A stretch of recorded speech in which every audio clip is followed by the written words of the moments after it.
Hi folks, I just got my second Arrow 10 by 12 metal shed. It's been raining. It's had about an inch of rain, finally stopped. This is the first shed built last week. Made all the appropriate mistakes on that one. So here's the second one. I'd like to share some tips and tricks on making this a better experience and ending up with a better shed. So here is my pad framed with pressure treated 2x8s. And I used 7 pier blocks. I used 3 down each side. And I found from the first shed that having pier block under the doorway will keep your doorway from sagging when you load your shed up with lots of heavy stuff. On the first one, I went to a lot of effort to dig the uphill side down to keep the ramp from being so steep and high. I found that screwing off the bottom edge of the sheeting was very difficult with the dirt in the way. So this time I set the whole thing higher. I'm just going to have to deal with the ramp when it's all done. Also on this floor I put the flashing down first. I had to sneak it under the walls on the last one. And also I got the dimensions dialed in.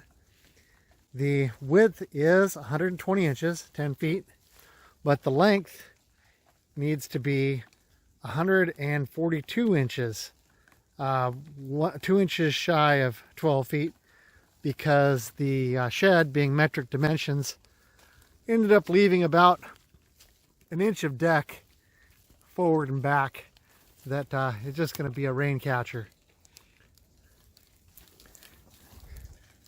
So this is 3/4 inch OSB, like plywood, and it's screwed off real thoroughly.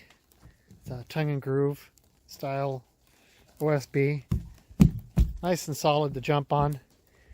And it is so important to get this floor dead flat so that your holes line up. There is a hole for every screw in these sheds. You don't want to have to go looking for it. You don't want to have to shim the base plate of your walls up while you're building in order to get those holes to line up. Okay, I've got the box open now, and it's a nice undamaged box. I cut it on the sides that it said to and paged it open. Doesn't appear to be any damage inside, which is nice. So first thing I'm going to do is go in here and identify all the floor frame pieces and throw those out. They are just going to be in the way. That is the channel with this profile. And that's a good third of the weight, well, maybe a quarter of the weight. So we can get those out of the way right away because we've got a nice wood floor. We don't need the floor frame. Now this is probably the most important part of this video. When you get the box open, you're going to find this bag containing the instructions in multiple languages.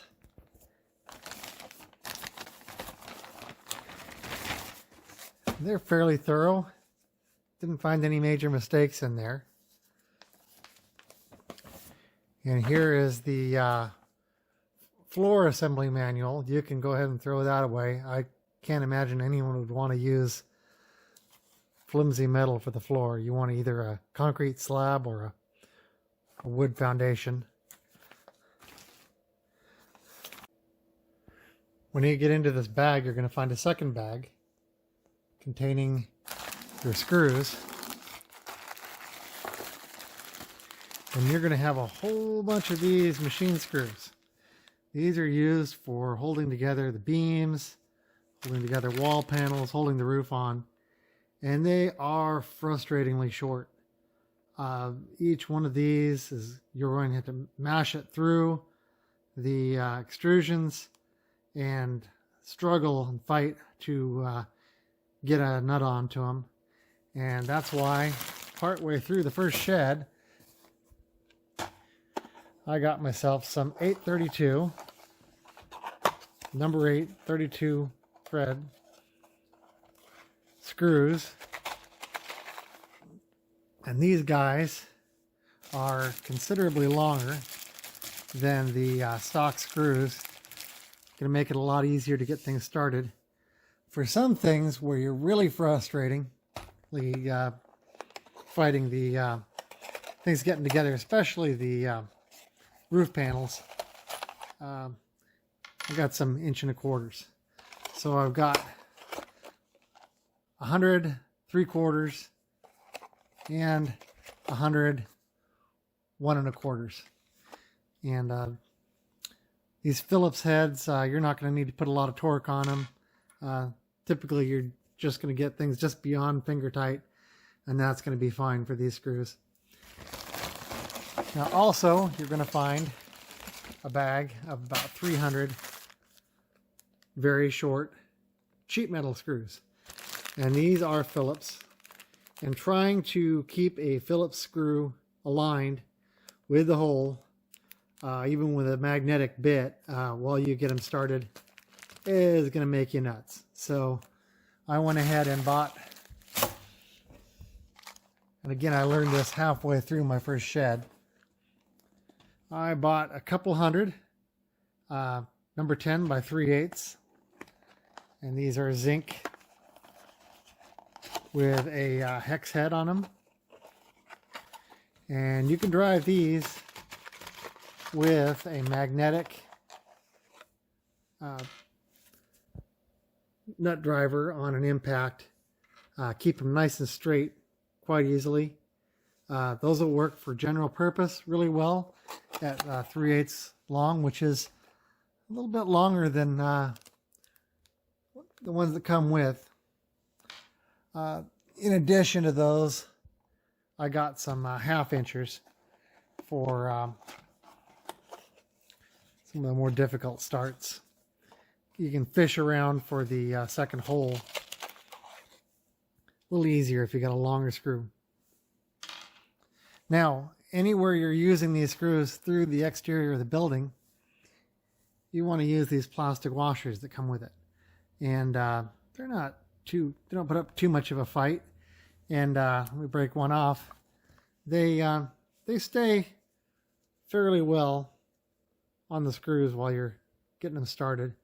And these have a softer formulation than the screws I've seen, sheet metal screws with the plastic built onto them.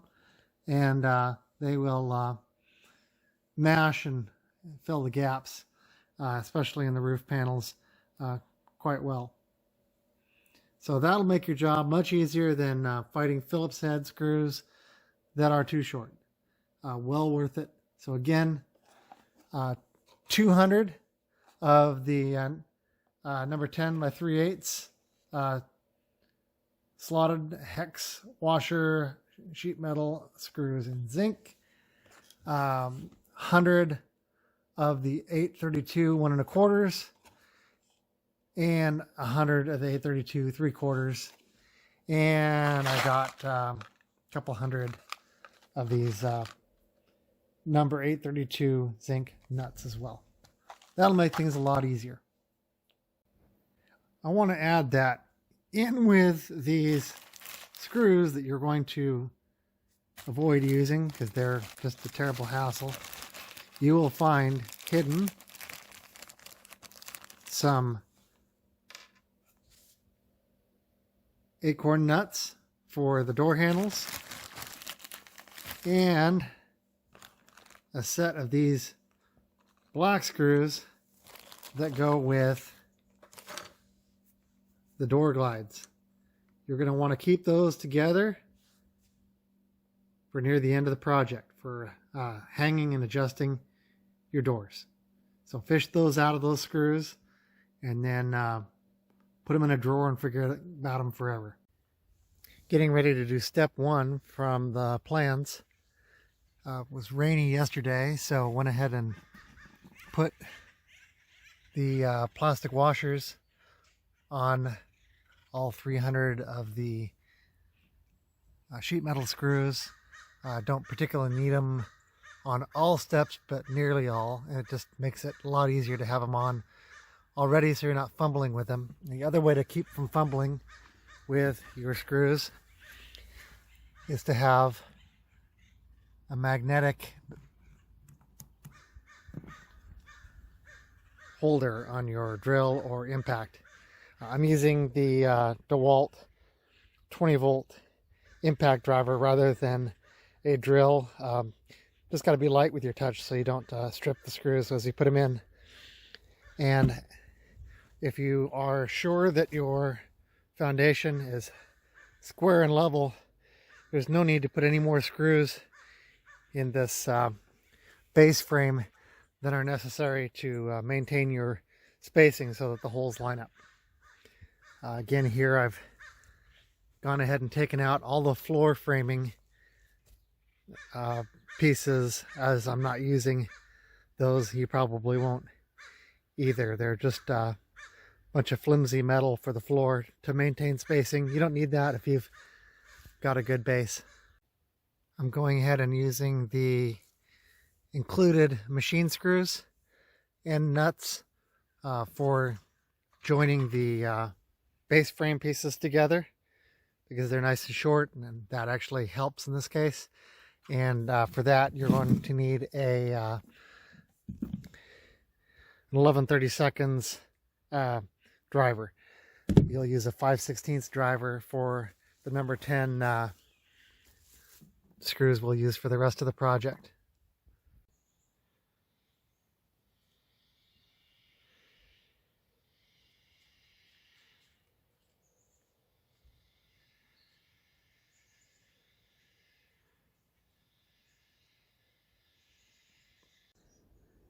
Now that we got these floor frames all assembled and screwed down, the instructions tell us to assemble the beams and the wall frames, but why in the world would you want those in the way while you're putting up the walls? We're going to skip right to step 6, which is the corners. One of the hardest parts of the project. Real easy time to screw up your metal and bend it. So what I figured out here is you can take a couple of your floor frames that we're not going to use and just screw them to the corner using your deck screws, and that's your second man there holding up your corner frames. When you start your corners, use a C-clamp or a spring clamp or some vice grips. Hold the top together while you get things together.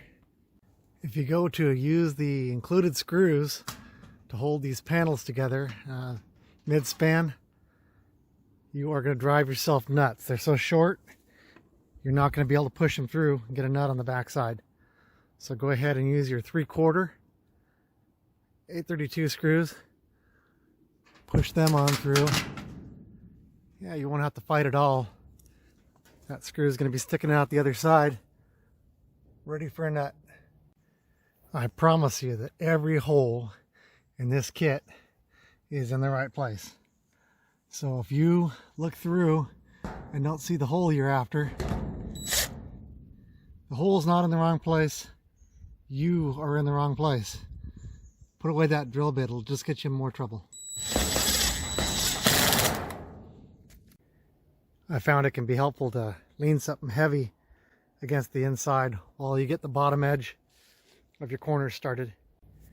I don't care who you are, some of your panels got a little damaged in handling and delivery, storage.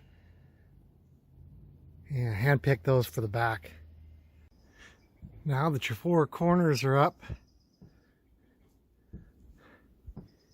you can do your top rails. The 2 short ones, do your 10-foot side. 2 long ones, do your 12-foot side. I guess if it's a 10x10 shed you're building, they're all the same length. Screw these together. No need to go crazy with the screws. There's 4 screw holes. 2 screws will do fine. You're just trying to maintain spacing. You're not going for brute strength. I find that it's easiest on these upper frames to just start one end by reaching over. Be about impossible with those Phillips screws that they include with it. With a magnetic holder and the hex head screws, it's pretty easy to reach over and put the screw through. If you're not tall enough to reach over, just have a little step stool handy that you can kick around. Got the door header in. You're going to notice I'm skipping a lot of steps now because this is not intended to be a substitute for the instructions. It just tips and tricks to make things go easier. It is easier to put these door glides in at this stage than to get them in later, but it's not a big deal to put them in later. Now for your mid-wall frames, again you'll notice the two short ones go on your back wall on a 10 by 12, on a 10 by 10, they're all the same. There's a whole bunch of holes. There's 4, 6, there's 8 holes. No need to put 8 screws in there. It'd be the strongest part of the shed. There's really no point. Just put screws in opposite corners just to hold your spacing. Now these mid-wall frames are probably where you're going to start thinking there's no way you can do this alone, but you can. And this is where these good screws with the magnetic holder come into place. You're going to count holes from the corner out, and this hole is where this screw goes. So I'm just going to hold those two together, and that'll get me started. So I got that one screw where it goes, got the right distance to the corner, and the rest of the beams here. So I can just go and put one in the other side, and then go back and forth and just fill them all in. Back from lunch, there's the old shed I built a couple weeks ago. New one's coming together. Corners, door frame, some of the intermediate framing, and again in the corners, this mid-wall frame. There's room for 4 screws. Why? Look at the rest of the structure. 2 is plenty. So the first time through, I beat myself looking for the mid-wall frames either side of the front door. There are these flimsy little things. They're stuck with 2 pieces of tape to some brown trim, and there's no way to connect them at the corners to the big ones. This is a good time when you've got the all the framing in, all the 4 corners. Just fill in every hole you can. Just get every fastener in that you can. Saves you a lot of trouble later. Helps get things squared up. Now when you go to put these additional wall panels in, that's another time you're going to think, wow, I sure wish I had some help. Awful tough to do this alone. Well, this is where your floor frame members can come in handy again. Just go ahead and screw them in just above the lip on the bottom of the frame, where you can still get out the screws, and just go ahead and temporarily screw that to your base.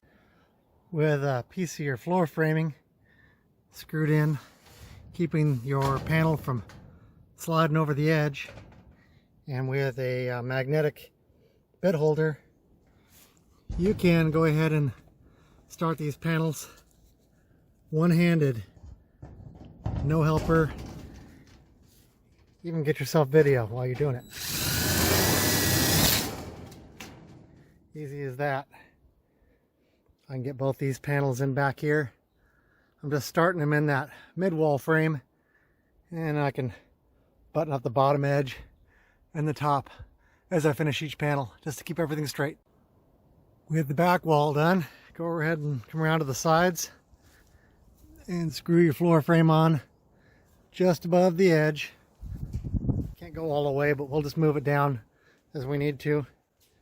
And we can set these side panels. When you're finishing off the middle of the back wall, you're going to be forced to use machine screws and nuts.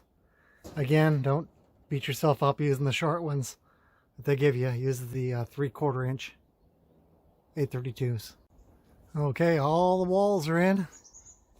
It's time to put on the roof. And I am 3 hours into this project, and it's halfway done. All thanks to having the right screws, the right tools, nice flat square foundation, and using a couple of pieces of our unused floor frame to hold things together for us. No helper required.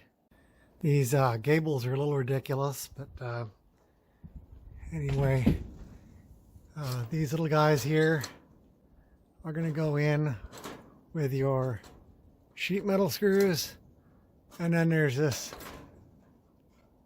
dangling angle piece here that's needed for the center beam. Don't kill yourself with the short screws. Use your long ones, your long 832s, your 3/4 or your 1.25 even. Nothing's going to get hung up on them.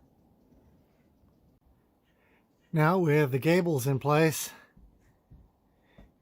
it's time to begin the nonsense that is the beams. Aren't you glad I didn't build these first like they suggest and have to step over them over and over again? Anyway, go ahead and throw these together with as few fasteners as possible to get them in place, because otherwise you're going to be pulling screws back out, especially at the ends. Well, that took about 1.5 minutes. I just put one screw in the middle and one screw in each end to get it up in place where I can put it all together. Again, long screws, key. Those little short ones they give you just fight with them. These mid-span beams are a good opportunity to use up some of the short screws given to you with the kit. They're really easy to put together. These clips for the mid-span beams are slotted to move side to side. Leave those loose till the very end, because you're going to need to hit these little holes with the roofing, and you'll need to cheat it back and forth to get those to fit right. Okay, the 3 beams are in. Gables are loosely together. I'll tighten it all up as I get the gables screws going in from the roofing. Okay, doing the roof. This is really important. The roof panels must have the holes that correspond with the holes in the gable. So what you're going to need for your first 2 roof panels is the first one and the last one in the stack. The rest are standard ones in between that don't have those holes. If you use these up too early or don't use these, you will not be able to attach the roof to the gables, and you will have leak holes to fill.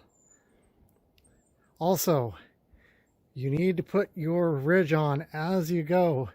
There will not be an opportunity to put it on later. If you don't put it on, it will leak right down the middle. Fill every hole as you go. You can do the bottom edges later, but the middles and then up here at the ridge, fill every hole as you go. You know by now how thin this metal is, and you are not getting back up here if you forget something. When you go to put on the ridge, that's going to use the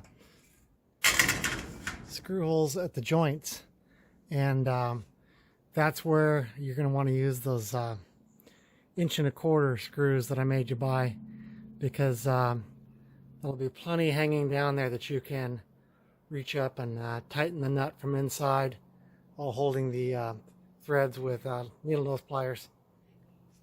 And when you're mid-span, you'd be crazy to think you could do this with the included screws. You need these 1.25 inch.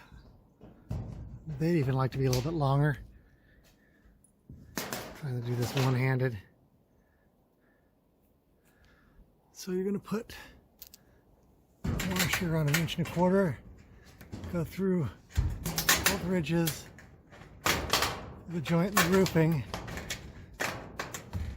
and down into the shed space. Sorry about that rotten camera work as I balance and lean way over. And then these guys mid-span just drop in little 3/4 inches so you're not scratching your head with the long screw on the inside.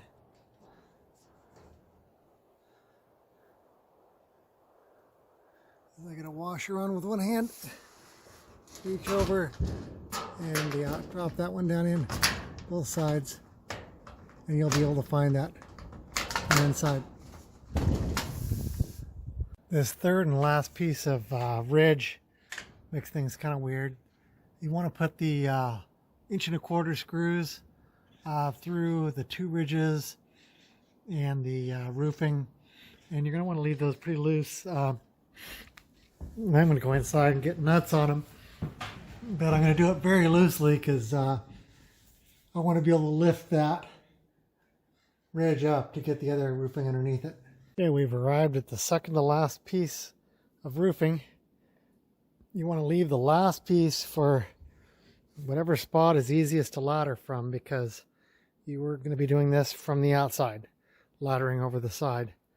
So I'm going to do everything I can from up here on this piece, and then I'll be hopping down to finish. So I didn't tape my gables. Taping gables seems kind of pointless when you've got all these gaping gaps everywhere else. I did get everything else put in them. There's some snap-on safety edge to put on this so you don't cut yourself open on it, but I'm just careful. I'll have the last piece of roofing on it soon and it won't be an issue. Here goes the ridge of the last piece. I'm gonna have to lift it up to get the last of the screws in. Here it is, the last piece. And it is a wonderful opportunity to ruin the front of your shed. So you're going to want to put a block between your ladder and the front, right on that gable, so you get some strength to lean against so you don't dent things up. And we're just going to button everything up from the ladder.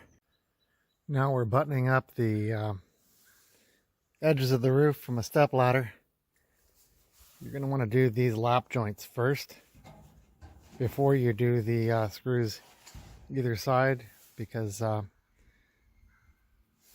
they'll tend to either push or pull and help line the holes up better. Okay, that's it for the roof and gables. You'll notice I didn't put the metal edging on. The reason I didn't do that is because I'm already one day in getting pine needles on the roof. I want them to be able to clear off, not get stuck in that chintzy edging. Now is a good time to come in and tighten up your gables and your beam ends and these 1.25 inch screws coming down through your ridges, through your lap joints on the top of the roofing.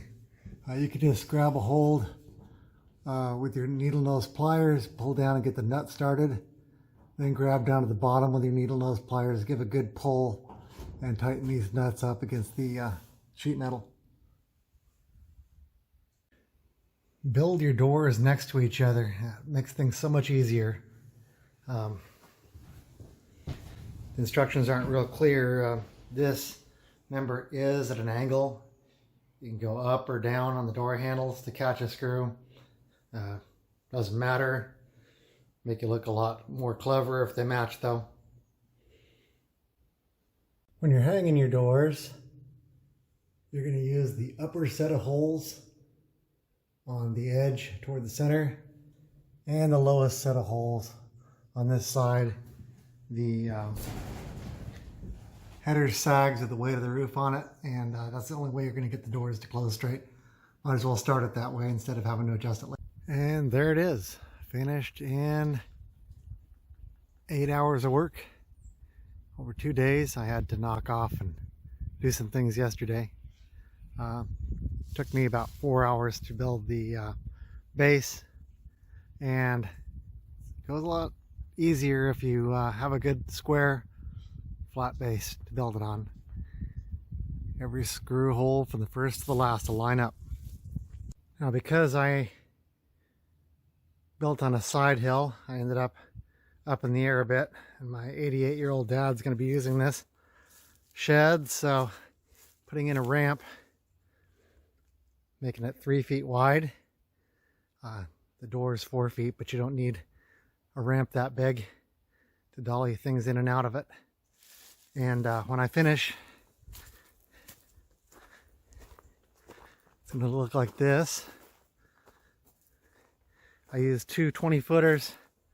That gave me 3 8-foot supports for the ramp itself and a handrail to spare after my blocking. I used a couple of 2x4s I already had for the posts